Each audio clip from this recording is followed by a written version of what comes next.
بسم اللہ الرحمن الرحیم۔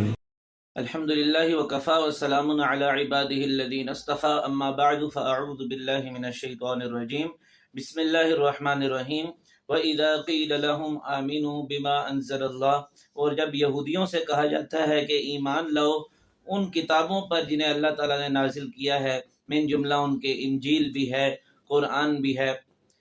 تو کیا جواب دیتے ہیں؟ قالوا نؤمن بما انزل علینا، وہ جواب دیتے ہیں کہ ہم تو اسی پر ایمان لاتے ہیں جو ہم پہ اتاری گئی، یعنی حضرت موسیٰ علیہ السلام پر، وَيَكْفُرُونَ بِمَا وَرَاءَ، اور اس کے علاوہ جو کچھ ہے اس کا انکار کرتے ہیں، وَهُوَ الْحَقُّ مُصَدِّقًا لِمَا مَعَهُمْ، اللہ تعالیٰ جواب دیتے ہیں حالانکہ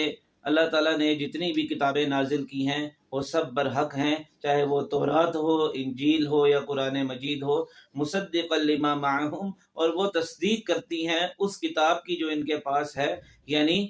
تورات کی۔ قل فلم تقتلون انبیاء اللہ، آپ کہہ دیجئے، آپ پوچھئے ان سے کہ تم نے کیوں انبیاء کرام کا قتل کیا، من قبل، اس سے پہلے، ان کنتم مومنین، اگر تم واقعی ایمان لانے والے ہو، وَلَقَدْ جَاءَكُم مُوسَىٰ بِالْبَيِّنَاتِ، اور حضرت موسیٰ علیہ السلام تمہارے پاس نشانیاں لے کے آئے، معجزات لے کے آئے، ثُمَّ اتَّخَذْتُمُ الْعِجْلَ مِن بَعْدِهِ، پھر اس کے بعد تم نے بچھڑے کو معبود بنا لیا، وَأَنْتُمْ ظَالِمُونَ، اور تم ہی لوگ ظلم کرنے والے ہو۔ ان آیات بینات میں اللہ تعالیٰ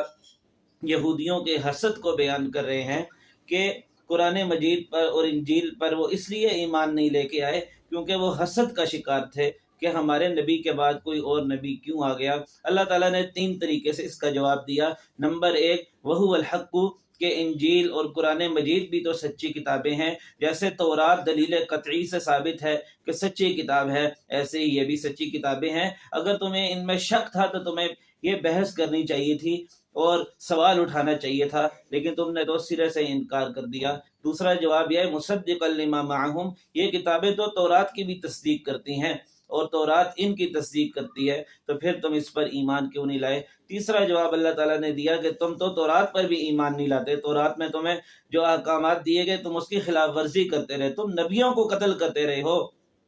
تم تو بچڑے کی عبادت کرتے رہے ہو، تم کس منہ سے کہتے ہو کہ ہم تورات پر ایمان لاتے ہیں؟ اللہ تعالیٰ سے دعا ہے کہ وہ ہمیں حقیقی ایمان لانے کی توفیق عطا فرمائے۔